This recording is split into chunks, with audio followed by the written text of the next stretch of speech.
Thank you very much. Right, what do I say?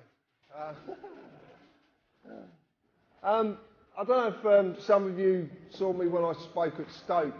I spoke about things that, you know, sort of we've got this corporate governance, and a lot of things didn't seem to add up. And I couldn't understand why everything seemed to be becoming a company or a corporation. Well, now I can explain it, because the nice thing about what I do and the people that surround me is that everyone who comes to me gives me a little snippet of information. It doesn't matter who you are or what you're talking about. And that's why I'm going to ask you today to listen to what people say. It doesn't matter what they're talking about, whether you agree with it, listen, because this is about communication. That's what a community is about. It's about communicating with each other. And that's the only reason I'm stood here today. I haven't got a clue why I'm stood here, and I don't know why you've come, but it's just the way things work out. So, just accept that fact and crack on. Right. A lot of you know that we've got a little website called TPUC.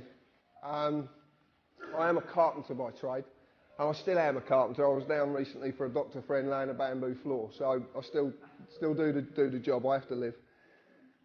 I started this website, and I didn't really know why I started it. But an amazing amount of information came to me that I didn't really understand. And some of it I still don't understand. And I started to look at it, and there was a jigsaw puzzle unfolding in front of me, and pieces were slotting in, and this is the presentation you're going to see. So I want to ask you some very simple questions. And before I start, I want to say that Albert and John are good friends, and I do not disrespect them in any way. I just come from a slightly different perspective. That's all. Okay, so what they've said is very valuable, and I'm not going to diss their information, but I just want to give you another way to look at life as we know it. And the top one says very simply, do you believe that Parliament is elected to represent you and your wishes? Right, okay. I love this. So, right. Do you really know what politics are about? Do we really understand this word politics? Okay. Some do, some don't. Do you know what Acts of Parliament and statutory instruments actually are? Yeah? So we understand what these things are, and we have to live by these things. Right. If anybody has seen a presentation that I've done before, and I've done a few around the country, I know you're going to have a lot of these answers, but obviously there's a lot of people who don't. So for the benefit of them, if we could kind of allow it to just evolve as it will do. Do you know what a constitution really is? And the clue is in the first three. That's a clue. Like I said, I'm not ridiculing anybody else's stuff. I'm just giving you my perspective of things. I suppose that's what it really is. Do you know what the United Kingdom really is? Do you know what it is? Well, a lot of people say, you know, a lot of people have got this image of what the United Kingdom really is, and it's far from united. That's one thing I will say. Far from united. You live in a society. Can you name it? Oh yeah, you've seen it before. I normally say something very different, but there's a lot of people here, and I'm going to curb my language today. Well, I'll try my best. If you don't like swearing and you are adverse to the odd swear word, then I'll tell you when to cover your ears. Now. No one did it. Right. Are the police doing their job properly? And it's a shame because I met two CID officers yesterday who were very, very pleasant indeed. Maybe they were pleasant because they realised I knew the game, but it was an interesting conversation. Do you believe we have courts of justice? No. And this is the last one that a lot of people stumble on. Do you believe you're a person? That's really good. That's really good. That's the key to this. That's why it's underlined. This is the key. The word person, persona, the character, the mask. This is the key to everything. And a lot of people do believe they are a person. And it's said, I ring people up and the answer phone says, the person you're trying to contact is not here at the moment. I'm not trying to contact a person, I'm trying to contact a human being, or a man or a woman. But, there you go.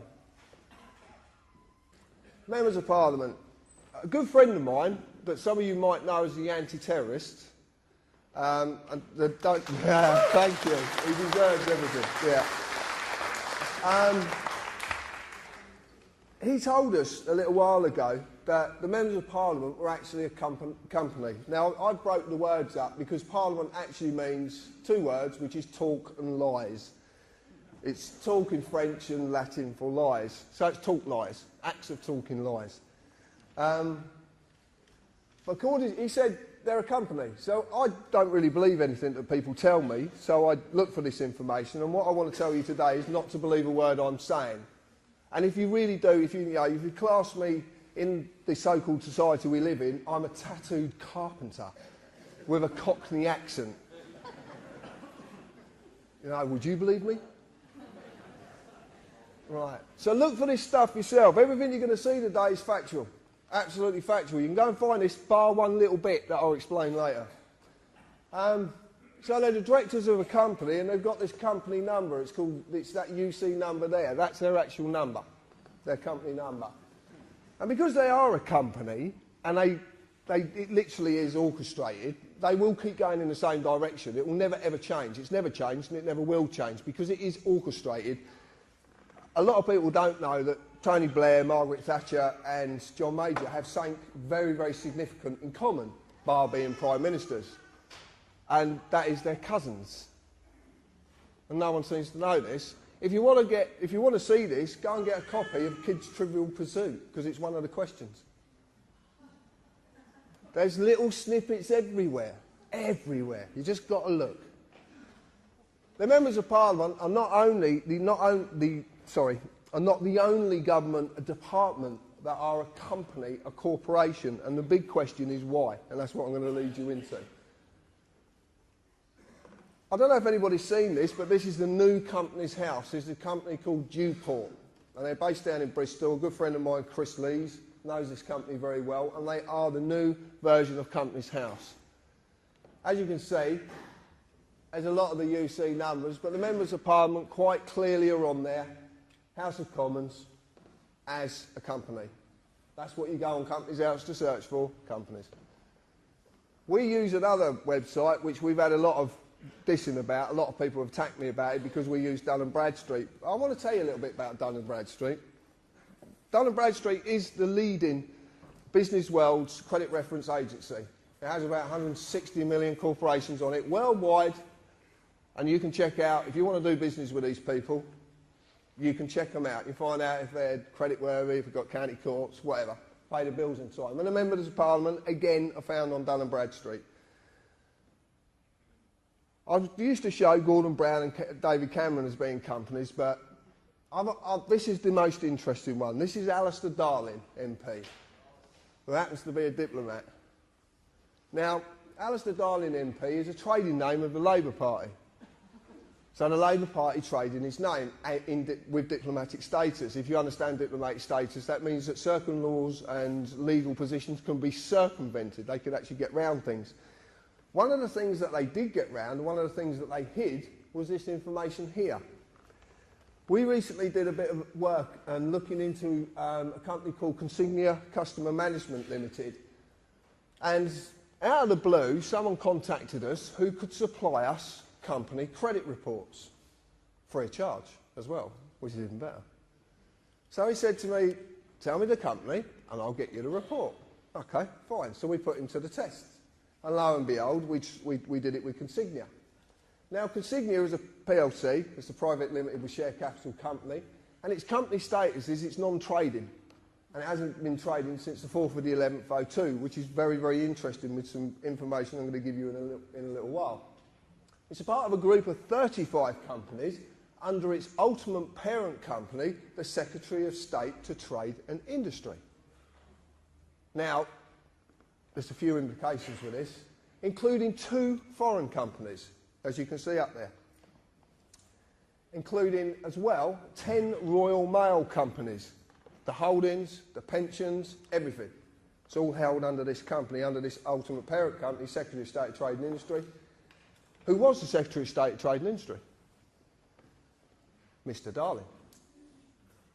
Now, I find that quite interesting, that a government position that is meant to be paid for off of taxpayers' money, off of your hard-earned money that's taken away from you, is the ultimate parent company of a group of companies. But it's meant to be a government department. So what's going on? But it gets deeper than this. It gets even deeper.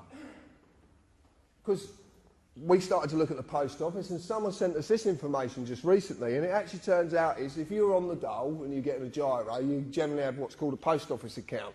A lot of people remember these post office accounts, you get the little books. Well, the post office accounts now are owned by JP Morgan Europe Limited. Now, we've had this confirmed by HM Customs and Revenue. They've actually confirmed that that's absolute fact. So you have a foreign bank now that owns part of the post office. Very interesting.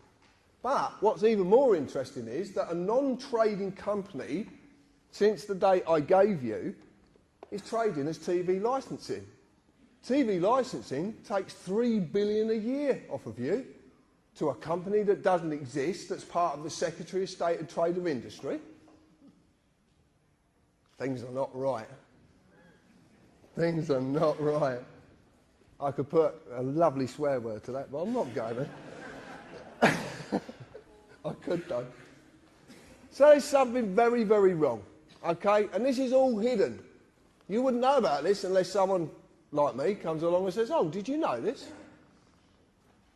So I started to look at politics, because I didn't understand politics, and certainly didn't understand what Parliament, like, you can understand the formulation of Parliament, the history of Parliament, I understand that.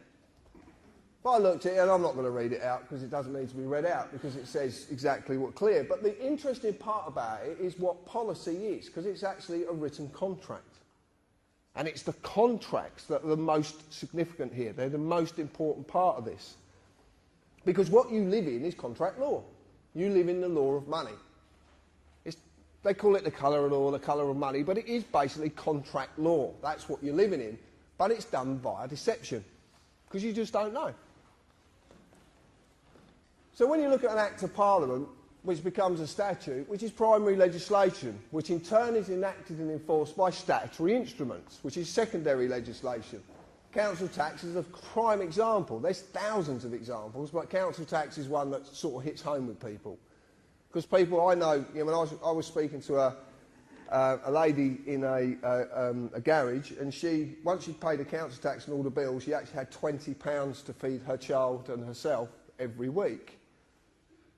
Now, there's something very wrong there, very wrong indeed. And the government said to her, well, if you quit your job, we'll look after you and pay the tax. But because she wants to go and do a job, she is penalised and survives on £20 a week. Most of you spend more on that when you go out for a meal. Just brings it home. It brings it home. So council tax is a statutory instrument. You can check this out for yourself. Go on the OPSI site. Enacted on the 1st of April 1993 under its primary legislation, the Local Government Finance Act 1992. Now there's a little trick goes on with this. It's quite clever. Because if they put an act through, which they did the Terrorism Act is a classic example, terrorism, well, I'll talk about that in a little bit later, because something very significant about it. When they put an act through, they don't have to enact every part of the act. And have you ever read these things? Oh, dear. They're mind-boggling, absolutely. But they don't have to enact it. What they do is they sneak in a statutory instrument every now and again and enact part of an act. The reason they do this is because once they put the act through, they don't have to put it back through Parliament. It can just be enacted under a statutory instrument. So what you live under mostly is statutory instruments, but you just don't know what they are. Because in all the definitions I could find, and I've searched everywhere to find this, because I want to prove myself wrong, because that's the easiest, but it is a created, written, legal contract. It's contract. That's the point. I'd like you to remember that, because it's going to come back a little bit later on. So I looked at this so-called society that we live in. And I looked at the meaning of society, number of persons united together by mutual consent, which is very important, in order to deliberate, determine and act jointly for some common purpose. My friend Mr. Gerrish, wherever he is, will be enlightening you on this later. But society basically really, all it really means is the socially dominant members of a community. The people who actually say, I'm better than you because of my position, because of my status, because of the clothes I wear, because of the way I walk.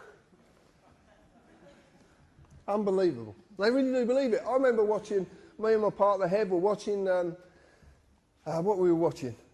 Some Parliament thing, which was quite hilarious, because it's just like going to the theatre. We were watching it, and Hazel Blears was in the panel afterwards, and she said, I've got a lot of respect for the ordinary people. And I piped up, I'm about to swear, I piped up, who the fuck does she think she is?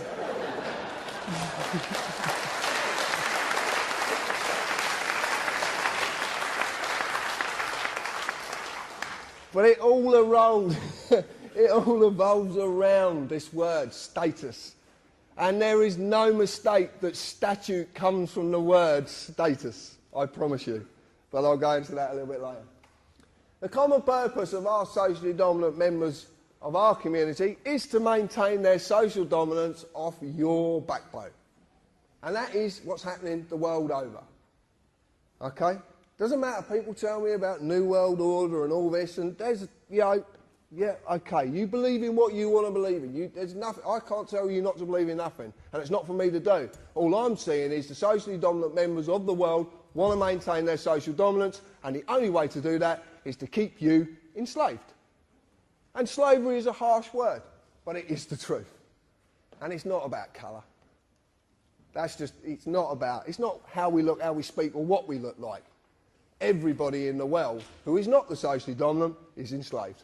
But they are as well, and I'll explain that in a little bit. So we've got the socially dominant members. This is simply the Law Society. This is the society you belong to. But as a man or a woman, you're not a member. And I'll explain. So I looked at contracts. An agreement between two or more persons. There's that magic word, persons. That creates or modifies an existing relationship. There must be mutual consent by all parties. Otherwise the contract cannot exist. Cannot exist unless there's mutual consent. And this is very important. It's another thing I'm going to come back to. So I looked at a constitution, which John explained earlier, the way his take on it. And, you know, pretty much that's it, basically unwritten. John talked about the American Constitution, our Constitution, ours is unwritten. The reason I see ours is unwritten, because something that's not written down is easier to manipulate. Very simple. Very, very simple indeed.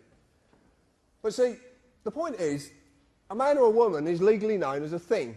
Did you know that? You're a thing. No, you are. You're a thing. That's what you're known as. Things. For nothing of substance, natural, and I presume you're all natural, can exist in the legal industry. The thing has to be given a legal personality. A legal person. A certified name. A man or a woman is not a member of this society. The certified name, the legal personality. The legal person is. This is all that is bound by the rules of this constitution of the Law Society, which is actually Anderson's constitution. Now, if you're into the Ministry of Funny Handshake stuff, have a look at Anderson's constitution. Makes fascinating reading. So what I've decided to do, and there's a lot of help from Richard, who sat in the audience, one of the admin, Hev, my partner, Dan, a lot of people have given us help about this, and the anti-terrorist again. This is actually what an Act of Parliament is defined as, a statute is defined as. And it's quite simple. It's a legislative rule of society given the force of law by the consent of the governed, as of a rule of a corporation. Now, as it says there, by its own definition, it tells you it's not law. It can be given the force of law if you agree, but it doesn't mean it's law, because it says it's not. This comes from the neuter of Latin status, the legal character or condition of a person or thing that is actually a maxim. Do we know what a maxim is?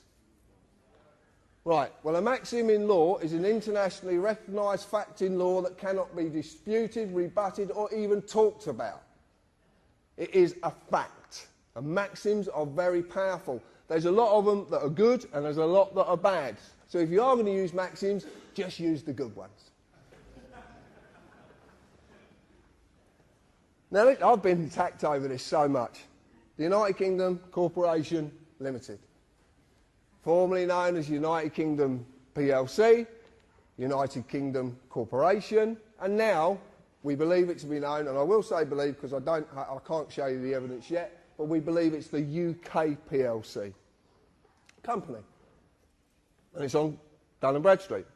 So as far as I'm concerned, it exists. But I've been attacked. Oh, you can't take that. It's just a website. Blah blah blah.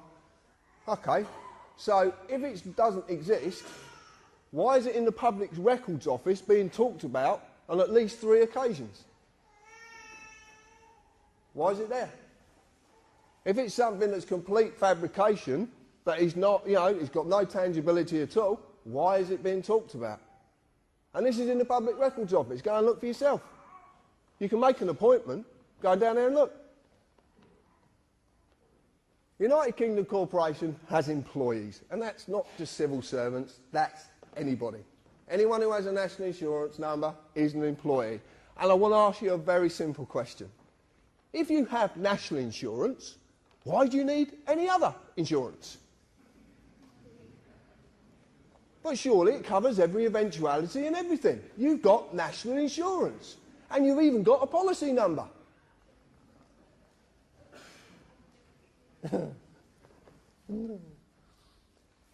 Company policy of this corporation required me as an employee, which I was, to pay tax and follow all the legislative rules of that corporation, in this case, statutes, Acts of Parliament. As in any company, if I break the rules, I'll be disciplined under that company's legislation, which I have been many, many times.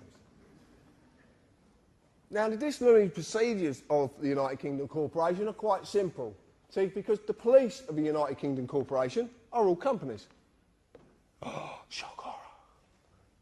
No one believes me. Not companies. Oh, they can't be companies. They're the police. How could they possibly be companies? But they are, because they have to be. As corporate policy enforcement officers, their job is to enforce the rules of the corporation. They're kind of divided in two, because they have a common law duty, which is the oath of office, which Albert's talked about, and other bits and pieces. And then there's another side to them, which is a corporate side, which is very interesting. All the courts in the United Kingdom, including the highest court in the land, are companies. Every single one of them. And they have to be. If I break the rules, I will get an invite to their place of business to discuss my punishment. And as I've said, I've been many, many times. Many times. Except they are not inviting me. I just thought they were. As you do. And that even seems the highest court in the land, which is... Thank you. House of Lords. Why is the House of Lords a court? Come on, John. The House of Lords is a court because originally, and it actually still stands to this day until the 1911 Parliament Act smashed it to bits, but actually the original system was that any legislation coming into this country had to go past the judiciary. Correct, John? So, the House of Lords was the judiciary. It's part of the judiciary. It's actually the highest court in the land. But it's a company. Exactly the same. All companies. I want to talk about my friend here. And I modelled this on a very dear friend of mine, Mick Reed. And I've got quite a few friends in the police force who I kind of got to know when I was young. Now, I modelled this on Mick because this is how I remember the police. And I know a lot of people in here will remember these people. They're few and far between now, but they do still exist. You just have to try and get through the other part to get to this. But they do exist. So we got this policeman. And when I was growing up, I was a pain in the arse to these old boys. And one particular, I grew up in a village and we had a copper on a push pike, which is not very clever. You know, especially when you're driving motocrossers across the field, you know, he can't really keep up. He did try, bless him. He did try. But his name was Bob Searle, a lovely man. But Mick could have nicked me 100 times, but he knew that nicking me, because I was very mixed up when I was a kid, he knew nicking me would not solve the problem. He knew what I needed was help. I needed to talk to someone. So he used compassion, he used friendship, and he used discretion. And John talked about this a minute ago. This is what a jury holds. It's called discretion. This is why nullification of a case can be performed by you, because you can go against a law or a corporate act policy if you believe that policy to be unfair in them circumstances. This is called discretion, and this is what these men and women have, discretion. It's a very, very big part. Duty under the common law of this country to serve and protect and uphold the law. There's a massive difference between upholding the law and enforcing something.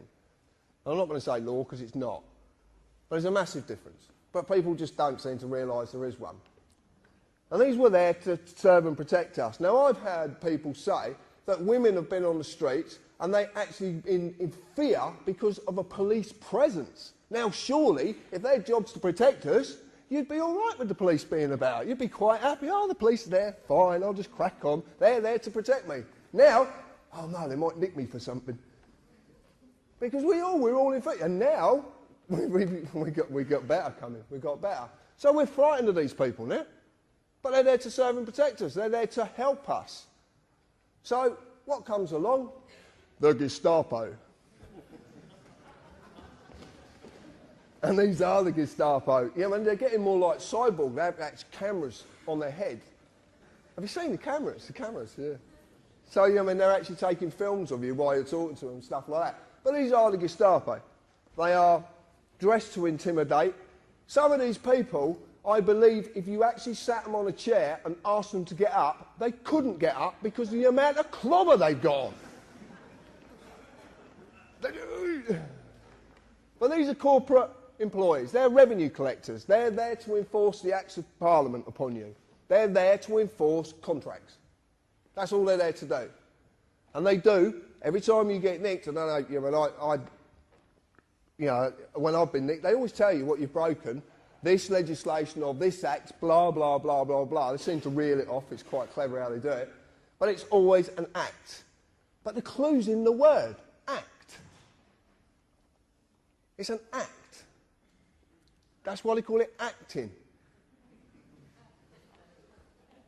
But it gets better. Because now we've got these.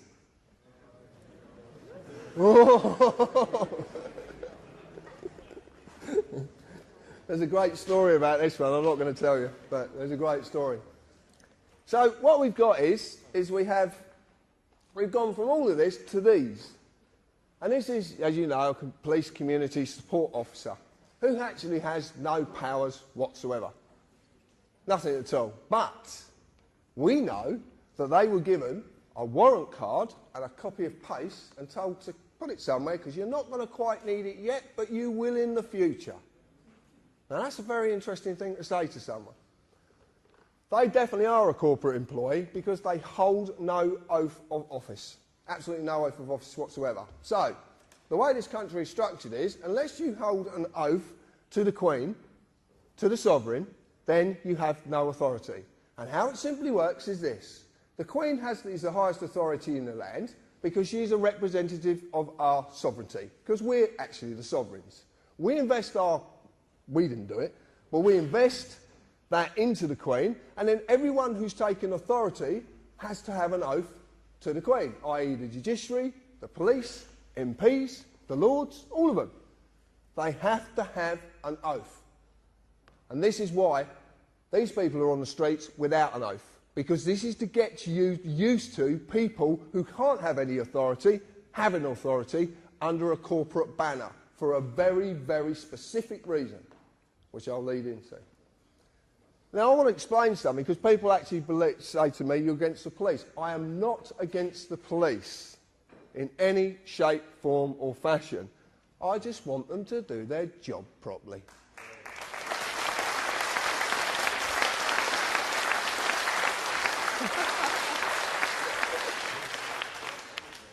Earthquake's gone. Right, we're okay. So, I've done this, and it's absolutely true. This will make more sense in a little while. There is a massive divide between these two and that. Although these two, well, that one's not. This one, it's not because of the sex as well. But no, because... oh, forget it. You get the idea. I've got a little video I'd like you to watch. Now, a lot of you might have seen this video before. It's by a friend of mine, Darren Pollard. It's fantastic, this video. It really is. I'd like to explain, there is some writing in it. You might not be able to read it. Don't worry, I will explain afterwards. But just have a little look at this. I don't actually know if this is going to work. Oh, it is. Have we got sound, Andrew? It'll come on in a minute, mate. Oops.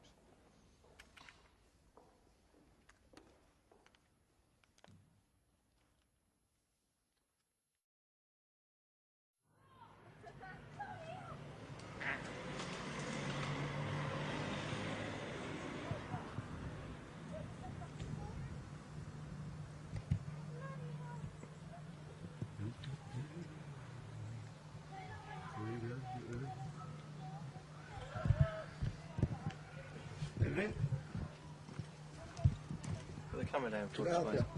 What? Can I help you? Put the camera down for us. What? Whoa. I'm in my own garden here, mate. Okay. What, you come bursting down? Filming the police? It's not an offence at all. It is, sir. No, it's not an offence at all.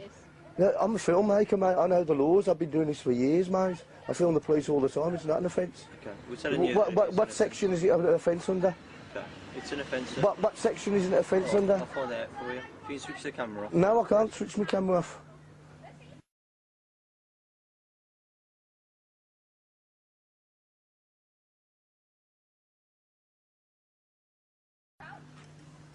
I'm not doing nothing wrong. I'm in my own garden. You've come round our path. I do this all the time, mate. Yeah, if you can.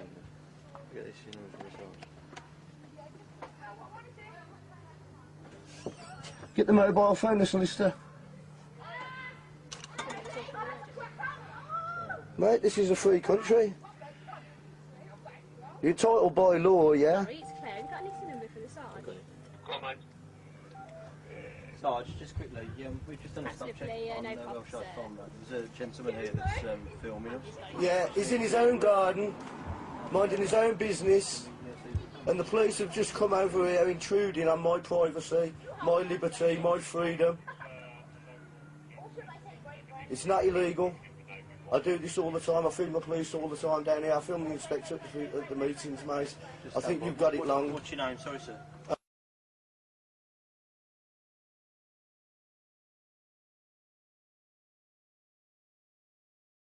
I think you've got it wrong, right? And what you know what you ought to do, mate? What, do you know what you ought to do? If you don't like me filming you, you do what I do. You go to see the MPs, yeah, and get them to bring it up in Parliament so they can change the laws. But don't come and harassing me over it. Sorry, sir. It doesn't matter who I am, mate, you know. Okay. You're number 58. You know. I'm not doing anything wrong at all, mate. Nothing wrong at all. You just took it on your own head to come over and harass me, you know. This is England, mate, you know. Yeah, it's from 58, sir. This isn't communist China, you know that, mate, don't you? I think it's terrible what you're doing here.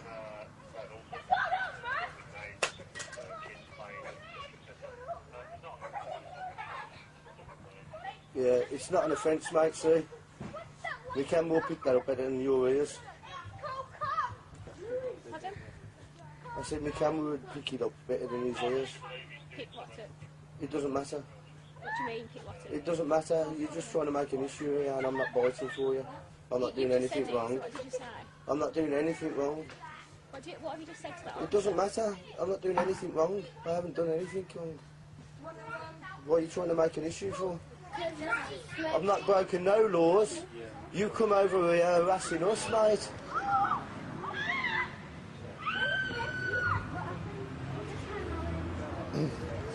Thank you. Have a nice day.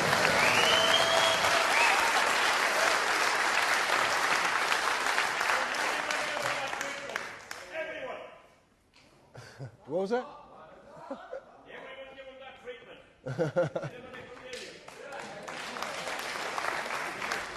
Right. If you don't, if you didn't quite get it, what's actually going on there is the fact that 2 police officers were trying to enforce something that didn't actually exist. And they had to radio their sergeant to find out if it existed or not. And they were told it didn't exist. So they had to stroll down Darren's path and hold their heads in shame. And I have it on good information that male police officer has been passed down quite a few times and he hides his head. I know Darren doesn't lie, so I've got no reason to disbelieve him. But there's something very key there. And the thing is that when these people actually pull you up, for whatever they do, whatever you've done, or whether you haven't done anything, more to the case, excuse me, that drink's repeating, ask them. Because most of these people, when they're doing what they're doing, they don't actually know what they're doing. That's the point. They make it up as they go along. The classic is now, do you know you can be arrested for answering questions? Actually asking questions. You can be arrested for it. Friends of mine have been arrested for asking questions. And it's called, what's it called? That's the one, yeah. Obstruction of a police officer in his duty. Now I'm going to ask you something. Arresting people is meant to be in the public interest. So who is their duty to? Because if they're arresting people for asking questions, it's certainly not in the public interest. So, they have a duty, but a duty to what? Might be a question you might want to ask them sometime. Another thing is you'll notice as well, when they knew they were losing, the lady officer decided to pick a fight. Over any issues you could really find. Any issue at all. And this is the point. And the classic was said, your name, your address. This is powerful information they need. They need it, and I will explain this in a bit. But Darren did something, and he did something very, very significant in that video. And it's something that a lot of you possibly could have missed. When that officer said to him, "Can you put the camera down?" he said, "No." And did the officer pursue it? No. One of the most powerful words in the world. It's one of the smallest words in our vocabulary and one of the ones we're so frightened to use. Just say it. No. That's what it's all about. It is. Greater Manchester Police, Essex, Kent, Surrey, Dorset, Lincolnshire, Staffordshire, Cleveland, Merseyside, Warwickshire, all companies. City of London, companies. All registered as companies. They are all companies. This is some interesting information that come via one of our researchers up in Lancashire. And I did find this fascinating. Lancashire County Council, this is not a city, this is a county. Counties are big places. So it's a county council, not a local council. Was incorporated under that IP number, which happens to be 666, which I found quite interesting.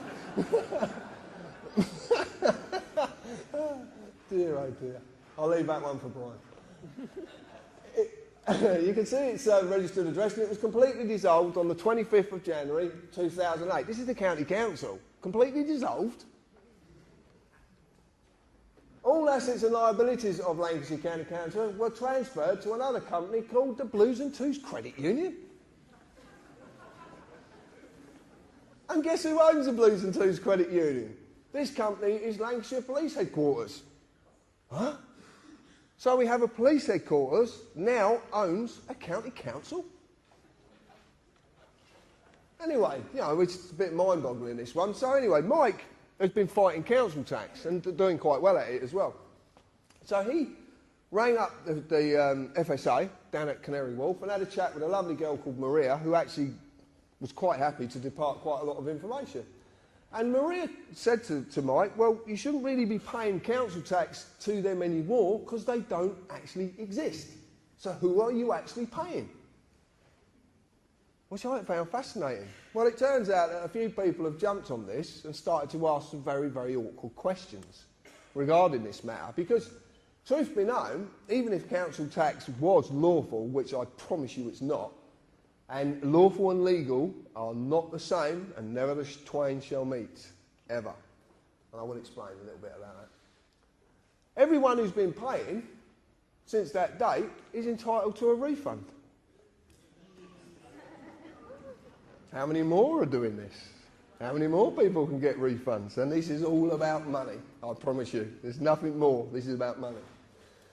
So we found this very fascinating. Same again, I don't really believe. I like to go and look for information myself, which is what I'm asking you to do. I don't want you to believe me. You can go and find this. So I went on Companies House, as it used to be, and lo and behold, there's the IP 666. Lancashire County Council, company removed. Lancashire County Council dissolved on the 25th of the 1st, 2008. Now, there's something very significant about this, because if you go and try and find this now, it's not there. Now, they're not allowed to do that. But who owns Companies House? Have you looked at the web name? It says .gov. So, we have a company, a council that's not meant to be a company, because you bring them up and ask Lancashire County Council if they're a company. You get some really interesting conversations with these people. We're not a company, but you've got a registration number. And it's got 666 in it. What's going on?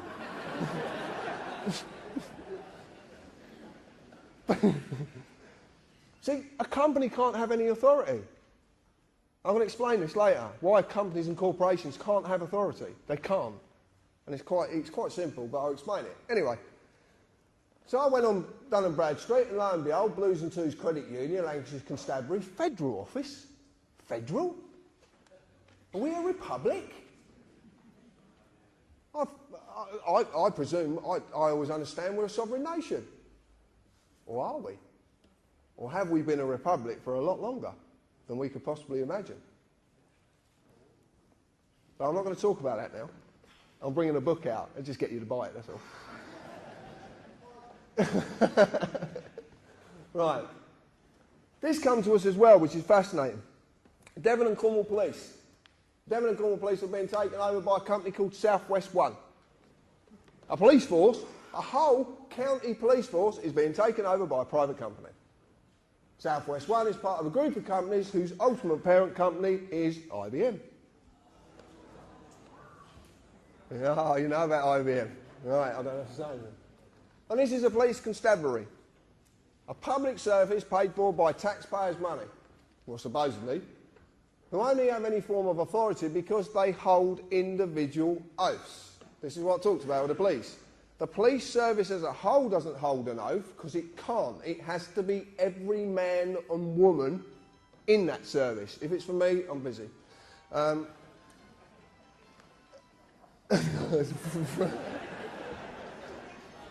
shouldn't do that. I do that every talk, and I shouldn't do it. Right, sorry. Yeah, so they can't. So it's got to be on the man or the woman. I don't like using the word individual, but it's the only word I could put there, because individual doesn't mean what we believe it to mean. So now Police Constabulary is being told what to do by a private company, a bit like the ACPO. You might have heard of them. A non-profit making organisation that's made up of chief police inspectors that has 18 million in the bank. I want to ask you, how do you get 18 million in the bank when you don't make profit? Interesting. But this company's not only telling them what to do, and what happens to the oath of office. As a corporation can have no authority, for a mort's main cannot hold an oath. A mort's main is two words, it's dead and hand. Companies are known as, corporations are known as mort mains, dead hand. They're dead. They do not live, they do not breathe, they are not natural, They are dead. So there's something very wrong. Corporations can have no authority because of mortmain. Land cannot be alienated by mortmain because corporations can't own land. That's why your house is called property, because that's the little trick they use. They turn land into property. But property is a corporal inheritance, which basically means it's not visible and can't be seen. You just don't know. There's a lot to that. Again, you have to buy the book.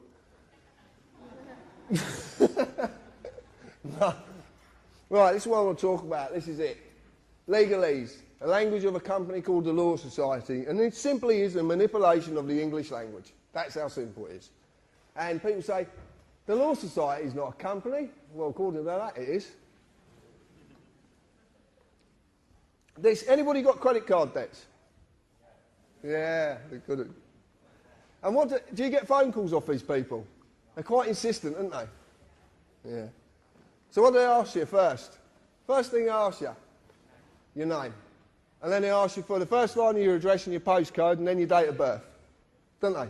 That's every time. Have you ever wondered what happens when you actually say no?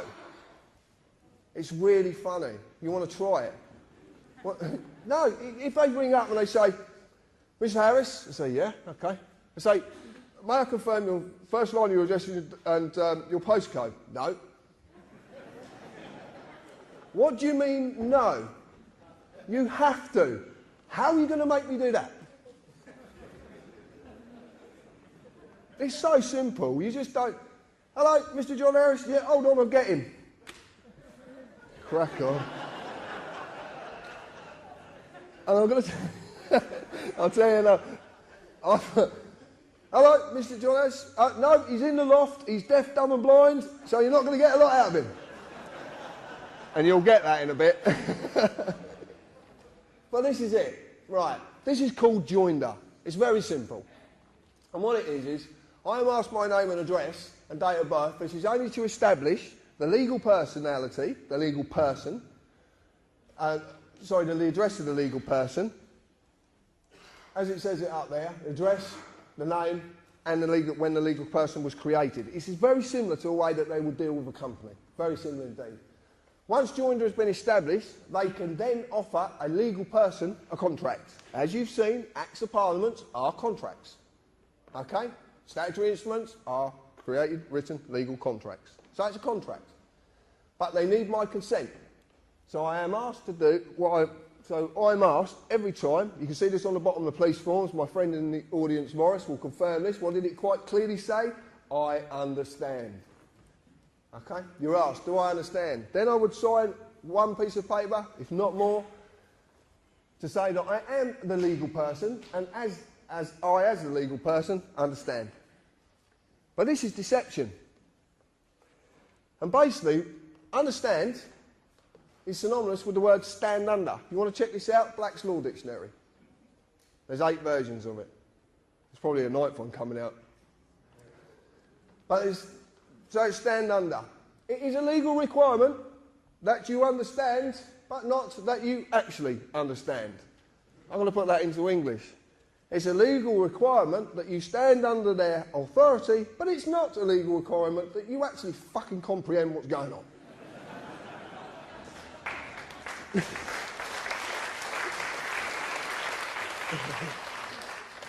During any process I am subjected to by the corporate officers, I will be asked at some time, do you understand? This is simply about getting your consent, because you have to say yes.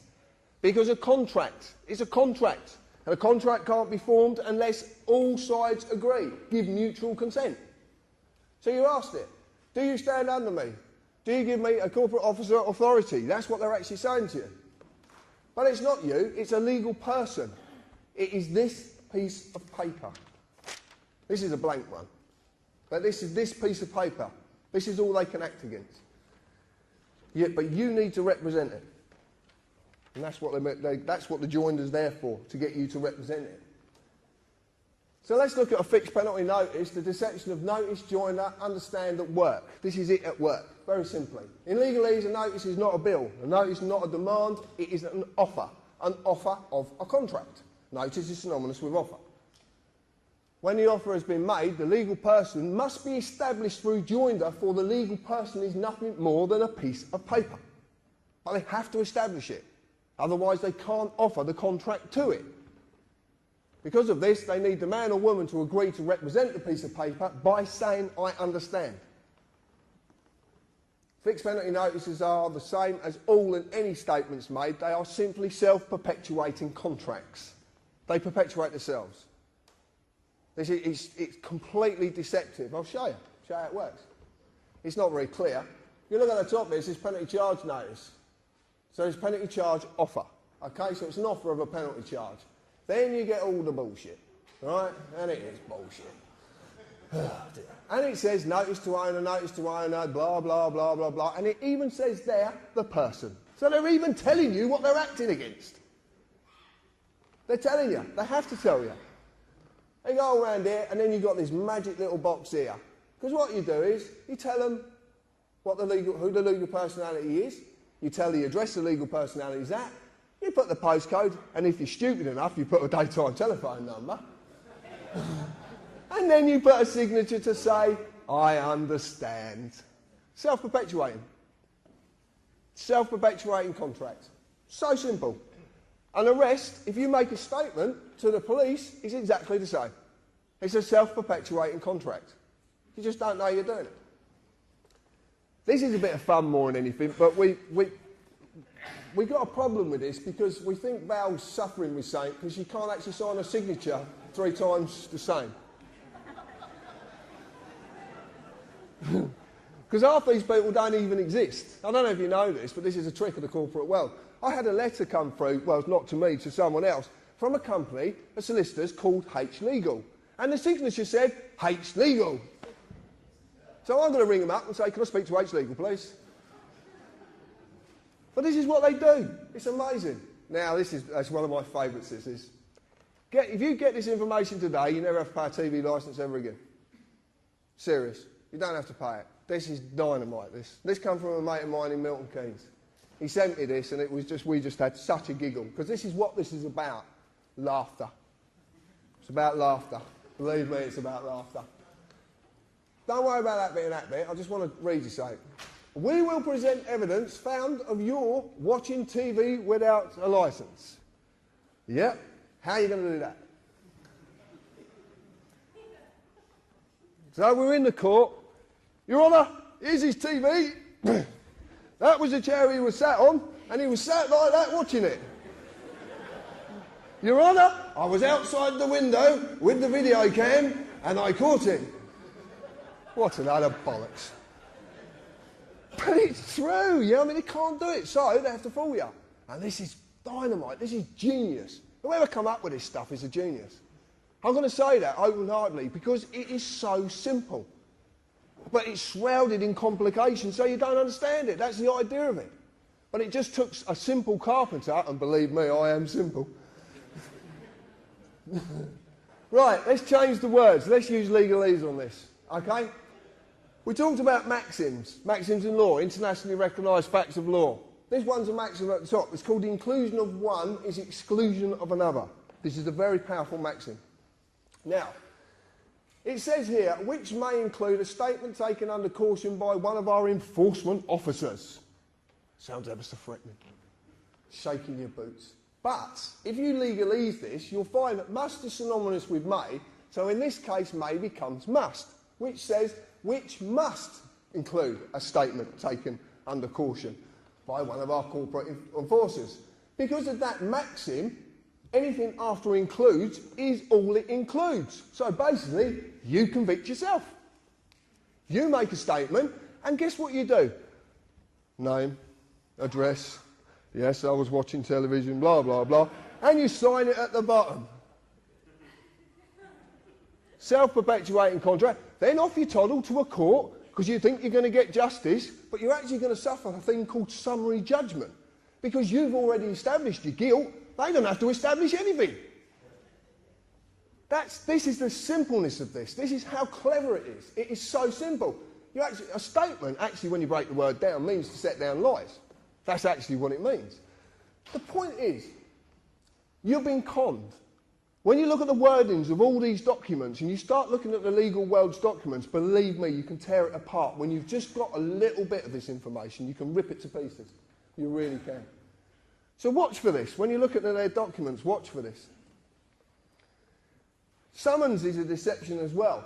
Summons is synonymous with invitation. So you're actually being invited because you can't be forced. That's why must is synonymous with may, because you can't be forced. You can't be forced into a contract. They can't force you into it. Because it's not law, you can't be forced. So they have to trick you, deceive you. This is a classic one. They are inviting a legal person to a corporate place of business. And believe me, they are corporate places of business. They really are. A legal person is just a birth certificate, a piece of paper. So if they ask you to go to court next time, send them the birth certificate and tell them to crack on.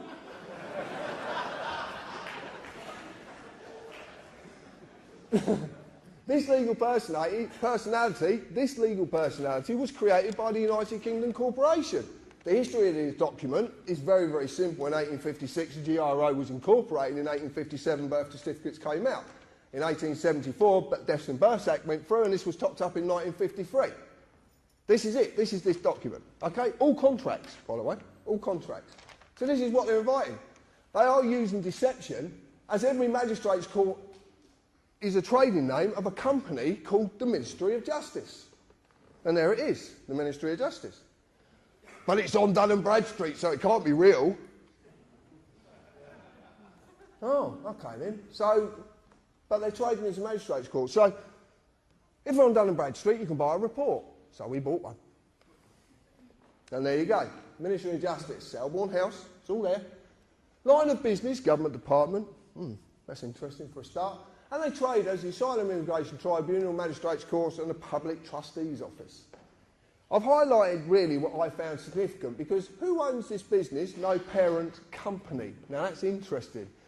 In the business world, if there is no parent company, that means they are a parent company. And it's obvious because they're trading in their name. So they're the parent company of all them businesses. Every single one of them. Who are the directors? Lord Faulkner. If you don't know anything about Lord Faulkner, have a look at him and have a look at his brother as well. Very, very interesting.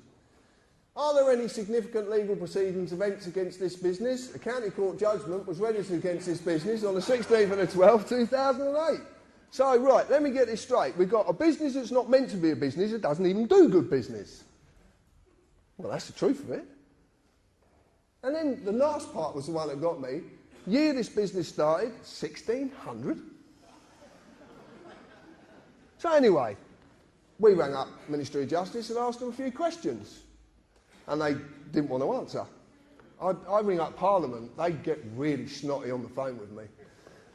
I'd ring up Buckingham Palace as well, they don't want to talk to me either. And all the House of Lords, they're very interesting, these people. But I checked this out with Dun & Bradstreet, and we had this checked out, and it turns out their stuff is completely factual. There was someone that I was recently, I've got to tell you quickly about a friend of mine over in Wales who rang me up, and he's a lawyer, he's a statute lawyer as well, constitutional lawyer, and he rang me up, named Martin, and he got a lovely Welsh accent, and he said, John, he said, do you know the name for the legal world, the legal system? And I said, no. He said, well, the Latin name for it is bollocks. But you're laughing. But it's actually B-O-L-L-O-X, bollocks. And bollocks means to set into confusion. Aha! So he was right, he was just leading me along a path, and I laughed just the same as you did. He's given this to someone, a barrister, who's looked at this, and there's been a few people looked at this, and it actually turns out that these people have come back and said to us, if this document is legit, which it is, and if you want to see a copy, I've got a copy in there, so I'll pass it round, I'm quite happy to. If this document's legit, this country has been lawless for 409 years. Because the whole justice system is being dealt with by a company. And this makes complete sense when you look at the history of between 1600 and 1717.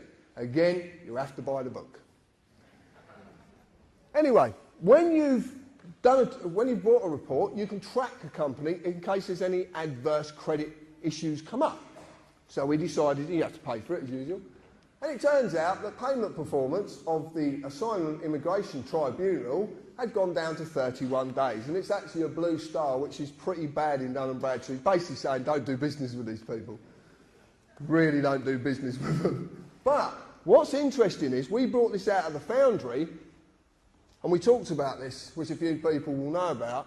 About 2 weeks afterwards, there was a little fire in the city. Guess what building burnt down? The Asylum Immigration Building. That building broke down. And all the records. Rather convenient, isn't it? It just shows you there's so much you don't realise that's going on. But this is all heading in a direction which I'm going to get to rather quickly because I'm running out of time. I want to talk about deception in the name because this is very important. If I go to a court, as I've just shown you, a corporate place of business, as the accused, if you go into a court, you're the accused. Point blank, you're the accused. I would be asked to confirm my name. They even would presume to know who I am. The reason they know who I am is because I would have been an idiot beforehand and wrote a statement. So my name is on the top of the statement. So simple. And it is the full name entered on my birth certificate, the legal person. Mr. and the titles are just the legal status of the personality. And I've never been asked for that. I've never got asked for it once. But who is the accused? The legal person, the name on the birth certificate. So when they ask for me, my name, they are talking to the legal person. Not me, but why? If you understand any of this, this is the only slide I would have to show you. This is all I would have to show you. I'm going to grab this. Right. Legal is in for money. This stuff. Pieces of paper. That's all it's about.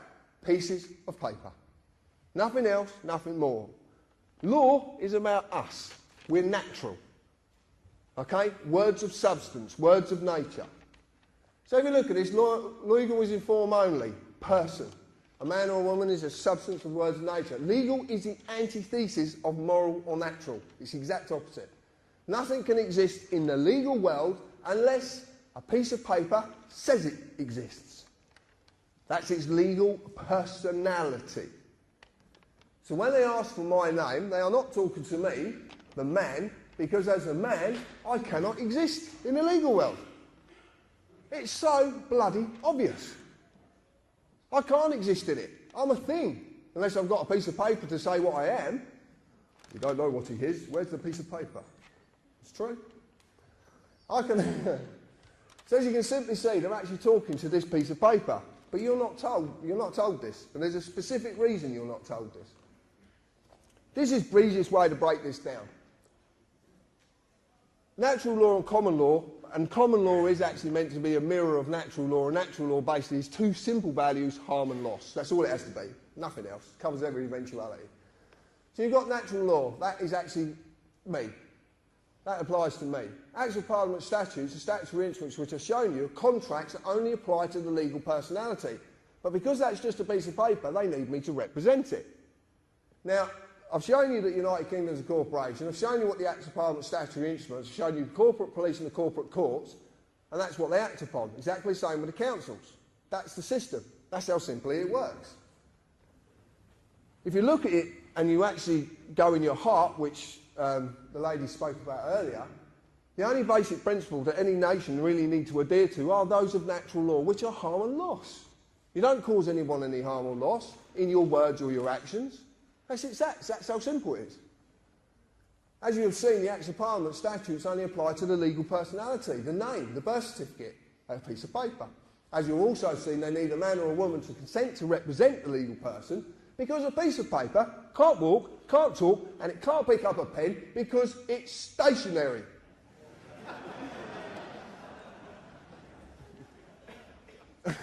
But it is, isn't it? Yeah, it is, yeah. This thing can only do something when I do something with it. Look, I'll put it over here and I'll call it. Jump!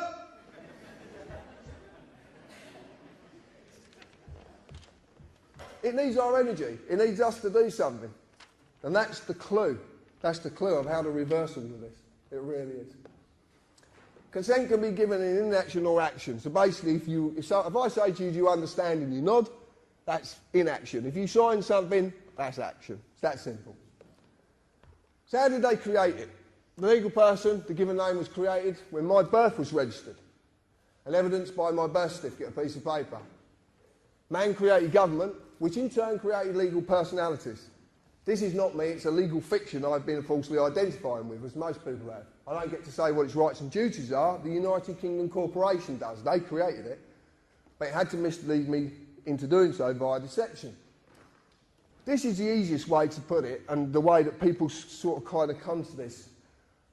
Obviously, you know, I'm a man. I exist naturally, and I was created by my mum and dad. Yeah. And I understand it was a pleasant act, but I just don't want to know the details. Subject to common law jurisdiction. Must never harm or loss or cause another any form of loss, and I have a free and unlimited ability to do as I please, as long as I adhere to these two very, very basic principles. And that is where we're all going wrong. The legal person, John James Harris, is the given name which is wrote on my birth certificate. It's a fictional legal entity created by the government via the birth certificate, and it's subject to civil policy jurisdiction. Must fulfil all duties given to the government by the Acts of Parliament, blah, blah, blah, tax and all the other crap. So we looked at person, and we found that it includes natural person, firm, co-partnership, association. I won't carry on. Well, Richie, one of the admin who sat at the top there, actually says, well, how can you define one word using exactly the same word? Because that's a mockery. You're failing to define anything. This is in Black's Law. This is the lawyer's Bible. And I know it's their Bible because I had a lawyer turn up at one of my talks with his Bible, trying to take me down with his Bible. And it didn't work. But, in context, that which follows controls, which precedes. Bouvier's 1870. I've lost my piece of paper. Natural person, contextually, person follows and controls, and naturally is lawful and therefore null and void. Now, in English, that means that this piece of paper cannot control me. Because I'm natural, and this is just a piece of paper. So natural person cannot possibly exist. But the lawyers all know this. This is what they use. This is what they're taught. And I actually spoke to a law student once, and I said to her, why are there 8 versions of Black's Law? Why are the words changing in 8 different versions? Why don't they stay the same? Surely if a word's defined, then it won't change. If it's defined in a dictionary, why would it change? Oh, well, you know, society, but... Society. When I talked to this law student about it, she said, it's not for you to read. Oh, yeah, what are you hiding then? There's a lot in there, you want to read it. Deception of the personality. I'm going to cover this very quickly, but most men and women believe, they do believe you are a person, you have a personality, you have it rammed down your throats. There's no wonder you believe it. Everything's about person and personality. The personality is a social mask all men and women wear. This is simply the ego, which needs status and control. This is our world. We live in the world of the ego. We live in the world of status. And believe me, I'm battling my ego, and this does not help. That's why it don't help. But this is why this deception works so well, because it mirrors something that is naturally going on inside you. This is a battle you go for. If you're willing to take this battle up, if you're willing to take this battle up. Now, I'm not a religious person. I'm not. I'm not a religious man. I know there's something there, I just choose not to call it anything. That's it. And I don't want to know, to be quite honest with you. I do know there's something, I just don't know what it is. Someone told me the story. I looked at the story of Jesus, and I take what everybody says and I accept their views, so I just ask you to accept mine. I don't believe that Jesus died if he did exist. I believe he did something far greater. He sacrificed his ego. He sacrificed his personality. Because that's what this is really about. He actually sacrificed it, because the only way you can truly live and the only way you can truly love is to get rid of that thing called the ego. We live in an egotistic world. Everybody, look, I've talked about President Obama on Red Ice, and I talked about this, and it's like President Obama is a man, but because of his ego and his status, he believes he now has the right to go into a foreign country and kill people. This is the problem with the world we live in. It's about this word, status. It's about the ego.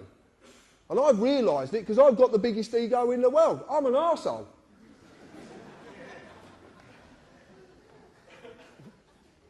I just don't talk shit. It's true. This is absolutely true. It preys on our need for betterment and status. It's a need for control. This is what we want to control every situation. If our ego's not right, it goes into overdrive. I've seen it, the battle of the egos on the forums. It's incredible. Every time you have an argument, it's not a man and a woman or two men or two women arguing. It's the egos who are arguing. The best way to do it is shut your gob. Shut your gob and the ego can't take over. It might be screaming at me, you're right. Argument over. It's not bad to be wrong. I'm quite often wrong. And as a man, I can make a decision any time I want to change my views. Because I can. And that doesn't make things bad. If I can't change my views and learn from my mistakes, how the hell can I evolve?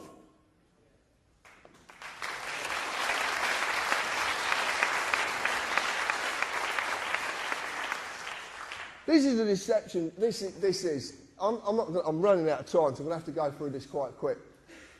But your parents basically submitted a form, they registered you, and it's exactly the same as when a company's registered. And if you look on your birth certificate, you actually says the birth certificate is not evidence of identity. So it's actually telling you, quite clearly states, it has nothing to do with a man or a woman. It tells you. It's written on it. Also, the fact it holds a Crown copyright on it, so it's not even yours. The same as money. Money's got a copyright on it. It's not yours, it's just a product for you to use. Deception of registration, this is absolutely true. Consider this. Could the government actually take my car away and crush it if I lawfully owned it? Could they do it? Why can't they? No. If I legally owns my car, if I lawfully own it, then they can't take it from me because it's a crime. Okay? Theft is a crime. Doesn't matter who's stealing, it's a crime. But by using the process of registering my car, they duped me into handing over legal ownership. So now a company owns my car. But that's a very unique situation, because if a company owns my car, hold on a minute, I got this V5 document that says I'm the registered keeper. Hold on a minute, I'm the owner. No, you're not, you're the registered keeper. Okay, so if I'm not the owner, that means who I registered to is the owner, which is a company. So, that's very interesting. So, this works with your children exactly the same way, exactly the same. And they are, see? Car is legally owned by a company, Department of Transport, traded as DVLA. All I'm going to say to you is, if you get a parking ticket that says it applies to the owner, send it to the fucking owner.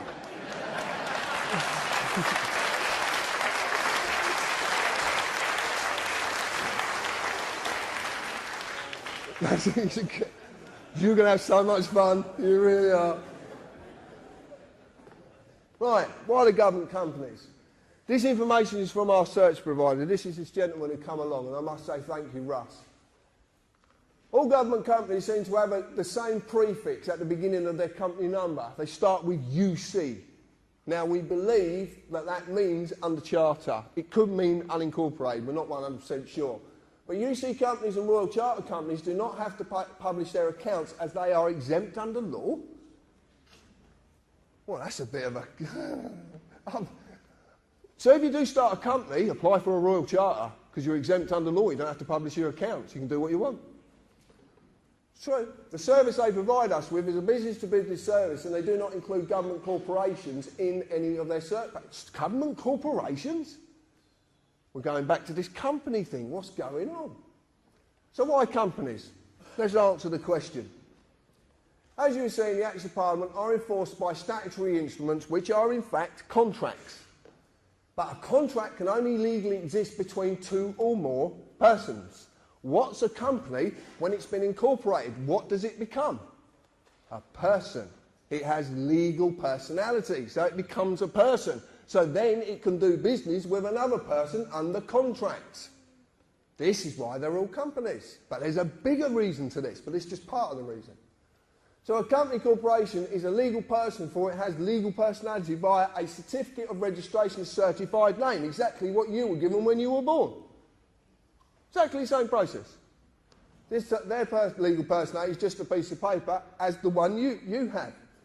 So the contract only exists between the pieces of paper. But they're the person, so the contract only exists. But obviously they can't communicate. So they need us. That's the trick. You cannot exist in the legal world, so it doesn't apply to us as men, women and children because it cannot exist. Legal industry, and it is an industry. Believe me, they don't like it being called an industry, but it is an industry. So the contract simply cannot apply to us. So what is going on? John talks about Magna Carta. I've got a slightly different take on Magna Carta. Just slightly. And I just want to run you past it. Magna Carta 1215 started the process of the separation of power. It's called devolution. Away from the sovereign to a parliament of barons on the pretence that that parliament was set up to represent the people and to protect them from tyrannous sovereigns. Okay, that was the pretence of it. That's basically what the story is. Now what we are seeing is a devolution of power away from government to a third sector, private companies, to remove the oath of office, to destroy the sovereign and the people's sovereignty. If that sovereign is destroyed, or that position is destroyed, because it's not about who's on that position, it's about the position, then we're stuffed. We're stuffed. I've read the lies, I've read all sorts of stuff about the Queen and her family on the internet, and I've read some quite mind-boggling stuff as well. The point is this, it's been put there to turn you away from that lady for a specific reason, because she's the only one who can actually do something. She holds the power of dissolution at common law. She holds the power of royal proclamation. Do we know what the 2004 Contingencies Act is? We've heard of this document. It's a very damning document, isn't it? But do you know, written in Oxford Law Dictionaries 2008, that the Civil Contingencies Act of 2004 cannot be enacted without royal proclamation? I can't say that word properly, so please, I can't say it. I can't, bollocks. But it can't be enacted without her say-so. She has to declare a state of emergency. You've been turned away from that lady for a specific reason, a very specific reason, because of that power of dissolution. What happens to a company when you dissolve it? Gone. I'm going to get to it in a little bit. This is to finally create the corporate republic, to stop everything that was created from this island being uncreated, because the world suffers at what we created. Not us, but our ancestors created. 52 countries in the world suffer under our hand. Probably more actually now. But they suffer under what was created from this country and went out with the fleet. That's why it's called fleet law. But they have a problem for as long as I live and breathe. This island, its people and their descendants will never perish. And I'm going to explain why. Nor will their sovereignty. A little while ago, well, about a year ago, I marched myself off down to Buckingham Palace and decided to serve papers on the Queen. Most people actually believe I was out of my mind. What I'm going to say is, I was. Completely out of my mind. And I like being out of my mind. It's a very nice place to be. I really do. So I goes down to Buckingham Palace and I met a very friendly policeman with a very, very big machine gun who said that I can't serve the papers. So I devised a way of getting the papers to the Queen. Now, I didn't know actually what I was doing. I just knew my heart said it was right to do. So I went down there and did it. Therefore, there's an affidavit, sorry, the maxim on this, there's an affidavit that unrebutted stands as truth in law.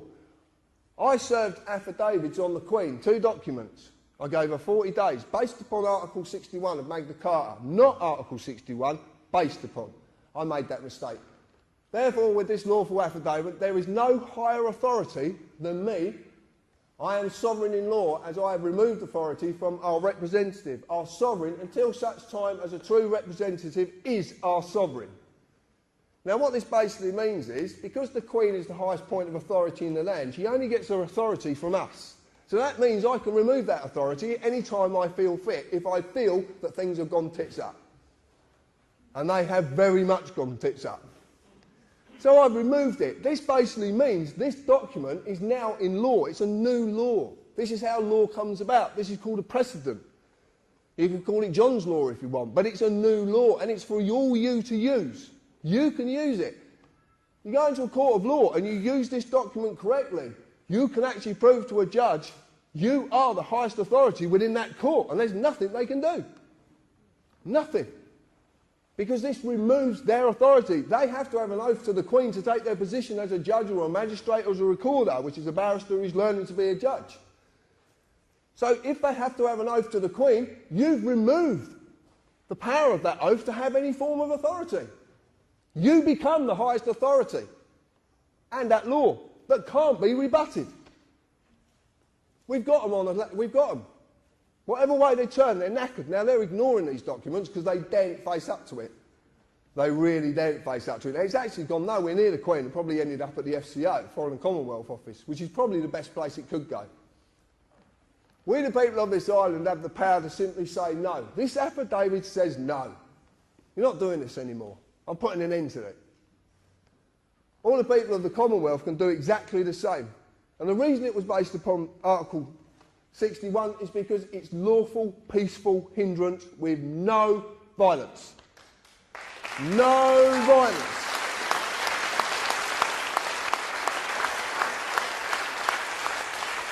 Someone said to me, how would I deal with the MPs? I'm going to tell you this. Order 635 brooms, because they will be sweeping the streets they thought they used to own.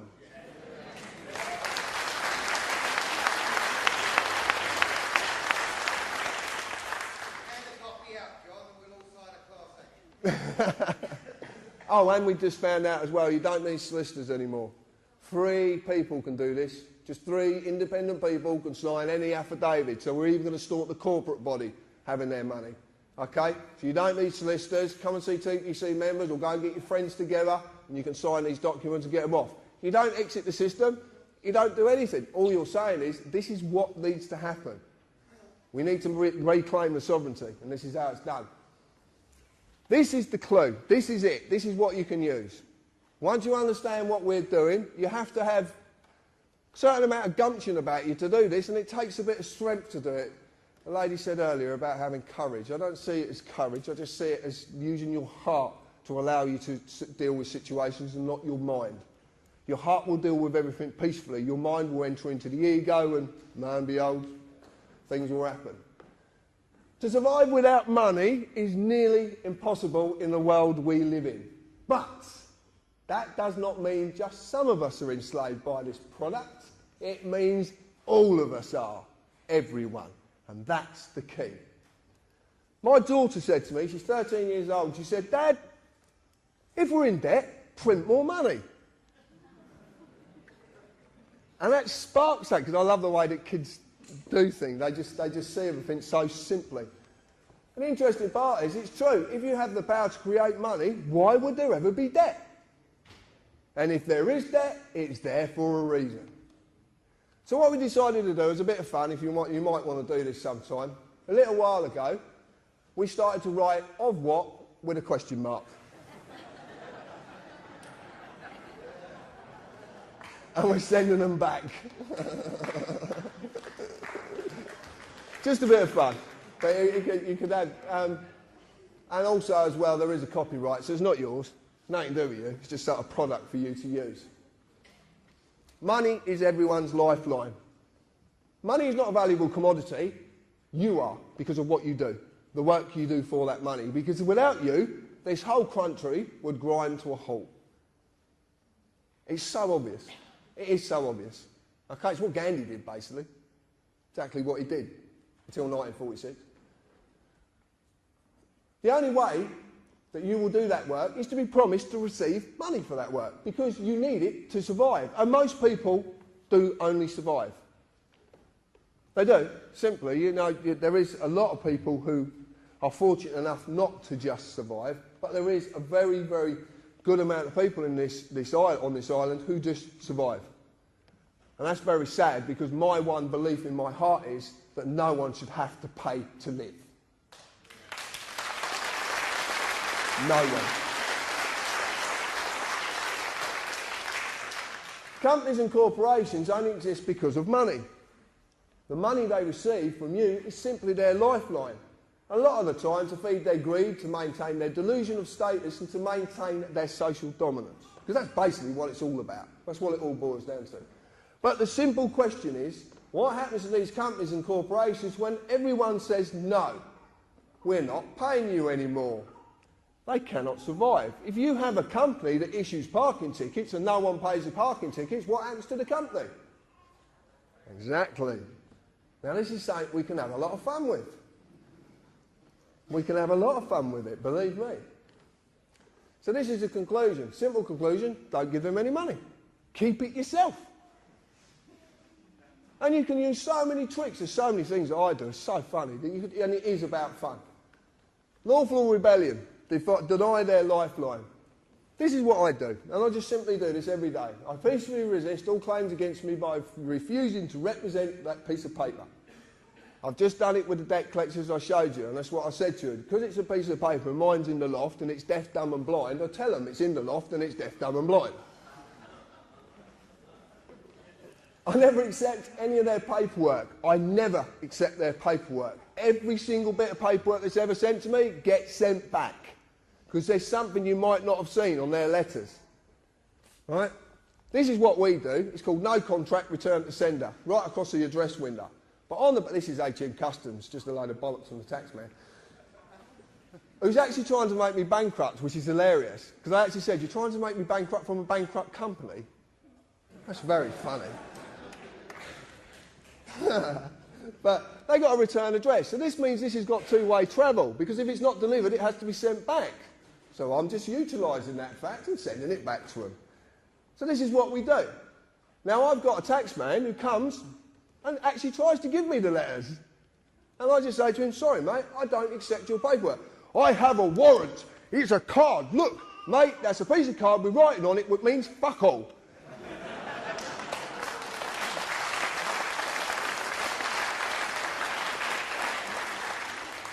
You learn this, you can have a lot of fun, but you got, and oh, you do. So funny yesterday with two CID officers. They said to my partner, you have to sign this. I said, no, you don't. And he says, actually, he's right, you don't have to. It's true. I never accept any of their paperwork forms, and no one can make me accept them. No one can make you accept anything if you don't want to accept it. I send every letter back simply saying no contract, return to sender. If I get pulled up by the police, I only say as little as I can, and I prefix everything, the person. The person. Okay? Because you're not talking about yourself then. Contract doesn't exist unless paper changes hands. That's it. You've just been duped into it. I never sign anything, and I'll never write a statement, and I'll never have one wrote for me. And there's again, they can't make you do this. I deny them, period, any of the lifeline they so desperately need, which is money. I will never, ever give them a penny, and they know it. Lawful rebellion, which is what I basically started a year or so ago. Every man, woman and child on this island are sovereigns. In fact, everybody in the world is a sovereign. You're sovereigns in your own right. A sovereign nation, but we are only this as long as we have a sovereign to invest that sovereignty in. A line in the sand that cannot be crossed. No king or queen or government have the right to rule us. They are there to represent and protect us. Nothing more, nothing less, with no greater dignity than anyone they protect. No greater dignity.